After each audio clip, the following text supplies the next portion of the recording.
नाद फकीरी YouTube channel में मैं आप सबका तहे दिल से स्वागत करता हूँ। जीवन में गरीबी, नम्रता बहुत आवश्यक है। विनम्रता के विषय में एक सुंदर प्रसंग है। अमेरिका के राष्ट्रपति कौन थे? George Washington. कितने विनम्र थे इसके बारे में। वो घोड़े पर भ्रमण करने के लिए निकले। जब वो काफी दूर निकल गए तो उन्होंने मार्ग में से एक भारी पत्थर हटाते वहां पर कुछ सैनिकों को देखा। वो पत्थर बहुत भारी था, इसीलिए वो पत्थर टस से मस नहीं हो रहा था, भारी था, हिला नहीं पा रहे थे। तो वो जो सेनापतियों के सेनाधिकारी था, उस सैनिकों की मदद तो नहीं कर रहा था, बल्कि उन सबको प्रताड़ित कर रहा था। जॉर्ज वाशिंगटन घोड़े से उतरे। राष्ट्रपति का नाम जॉर्ज वाशिंगटन, अमेरिका के वो प्रथम राष्ट्रपति थे। वे घोड़े से नीचे उतरे। देखिए अब क्या होता है। सैनिकों के पास चले गए और वो पत्थर हटाने में सैनिकों की मदद करने लगे। पत्थर हट गया और सेनाधिकारी के पास गए और उनको नम्रतापूर्वक बोले, आपके पास कार्य की अधिकता हो और काम करने वाला, कार्य करने वाला कोई ना हो तो मुझे बुला लेना। देखिए कितनी नम्रता। ये नम्रता, ज्यों ज्यों गरीबी लीजिए साथ में, त्यों त्यों धनी को पाइए मान। इतना सुनकर वो शर्मसार हुआ सेनाधिकारी, इतना शर्मसार हुआ कि काटो तो खून नहीं। बात समझ में आ रही होगी आपको। नम्रता और अहंकार कभी नहीं। नम्रता, नम कर रहना, तो अहंकार भी नहीं करना। इसके ऊपर भी एक सुंदर घटित घटना मैं आप सबको सुनाता हूँ। सिकंदर के ऊपर, आप सबको पता ही है आक्रामक सिकंदर के बारे में, है ना। अलेक्जेंडर द ग्रेट, इस नाम से भी ये आदमी प्रख्यात हुआ था। ग्रीक यूनान के प्रशासक था ये। तो अलेक्जेंडर मैसेडोनियम नाम से भी इनको पुकारते थे, जाना जाता था। उसने अपने मृत्यु तक में लगभग आधी भूमि जीत चुका था साथियों। इनका जन्म 20 जुलाई 356 ईसा पूर्व कहाँ हुआ था? यूनान में हुआ था। तो मैसेडोन भी बोलते थे यूनान को पहले। तो कौन था? यूनान का शासक। यूनान को पहले मैसेडोनिया बोलते थे, वहां का यह शासक था। बहुत क्रूर शासक था साथियों। अहंकारी इतना था, बात पूछो मत। लेकिन अहंकार इनका कैसे चूर हुआ, इसके ऊपर कैसे अहंकार चूर हुआ, इसके ऊपर सुनिए, मैं सुनाता हूं। सिकंदर ने भारत पर आक्रमण कर करके विजय प्राप्त कर ली थी। एक दिन भ्रमण पर वो निकला, पहुंचा एक घने जंगल में। एक घटाधार वृक्ष के नीचे एक संत बैठे थे। दर्शन हुआ। जो संत धूप का भी सेवन कर रहे थे और संत से जाके बातचीत करने लगा। संत जी बढ़िया बढ़िया बात करने लगे, प्रभावित हो गए और पूछा, महात्मा आप तो बहुत बड़े महात्मा लगते हैं, मैं क्या सेवा करूं महात्मन, बताइए, कोई भी सेवा हो मुझे दीजिए। इस पर संत जी बोले, अरे सिकंदर, तुम चले जाओ, हट जाओ यहां से, मुझे ताप धूप लेने दो। संत से ऐसी उम्मीद नहीं थी साथियों सिकंदर को।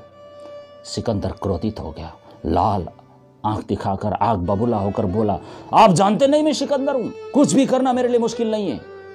आप जानते नहीं है मैं कौन हूं?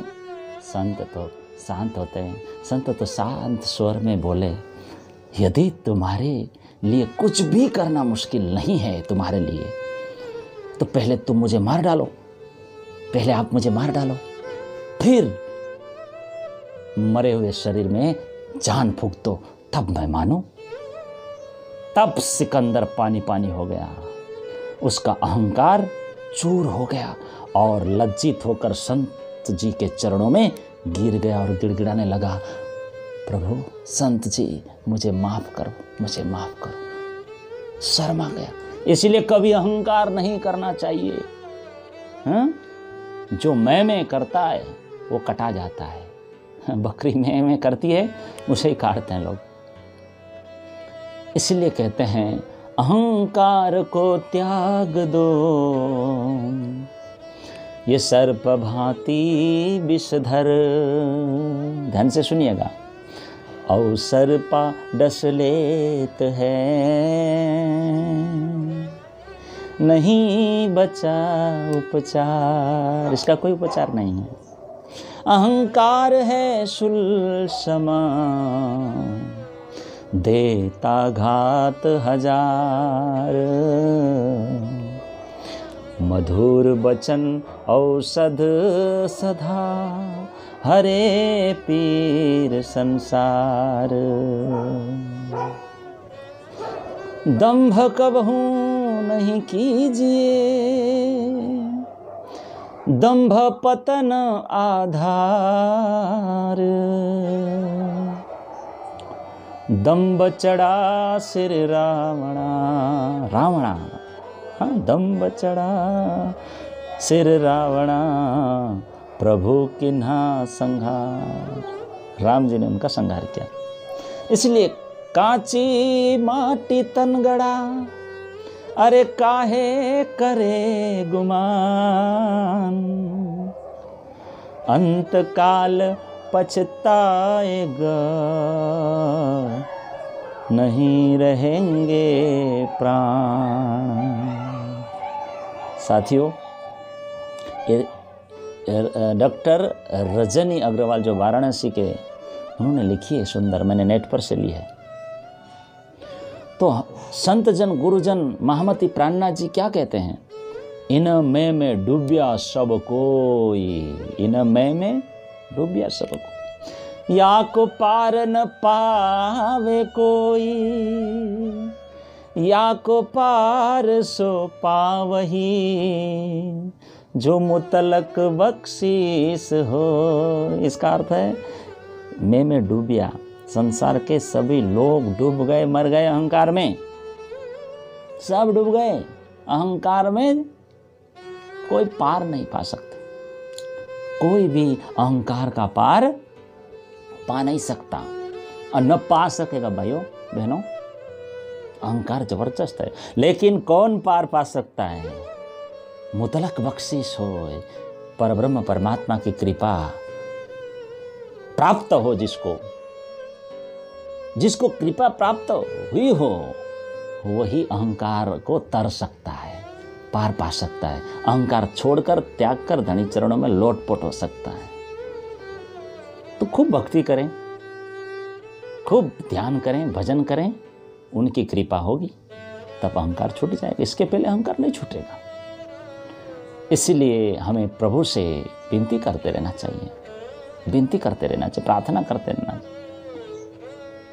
हुक्म उठावे हंसते, रोते उठावे हुक्म, रोते उठावे हुक्म। हार जीत दुख सुख हुक्मे, कछु न बिना हुक्म खसम, कछु न बिना हुक्म खसम।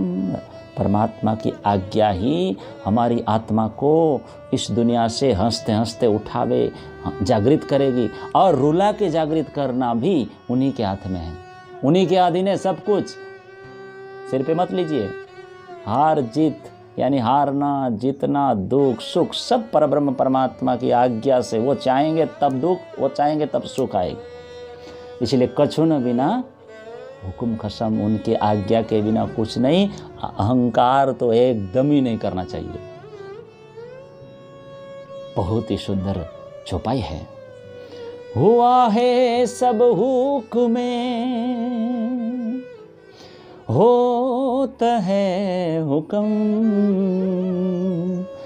होसी सब कछु हुक्मे, कछु न बिना हुक्म खसम। इस ब्रह्मांड की रचना किसकी आज्ञा से हुई? धनी की आज्ञा से, परमात्मा की आज्ञा से। और यहाँ जो कुछ हो रहा है सब उन्हीं की आज्ञा से हो रहा है। और भविष्य में जो होगा वो भी उन्हीं के आज्ञा से ही, राज्य की आज्ञा से ही सब कुछ होने वाला है। उनके आज्ञा के बिना कुछ भी नहीं है, कुछ भी होना संभव नहीं है साथियों। सब कुछ उन्हीं के आज्ञा है। परमात्मा के चरणों में लोट पोट होकर भक्ति करते रहना, स्मरण करते रहना, कुछ भी अहंकार नहीं रहना चाहिए। सब परमात्मा के हाथ में। यही सत्य बात है, यही सार बात है, यही गहन बात है। यूट्यूब चैनल नाथ फकरी को सब्सक्राइब करके हमें धन्यवादी बनाएं।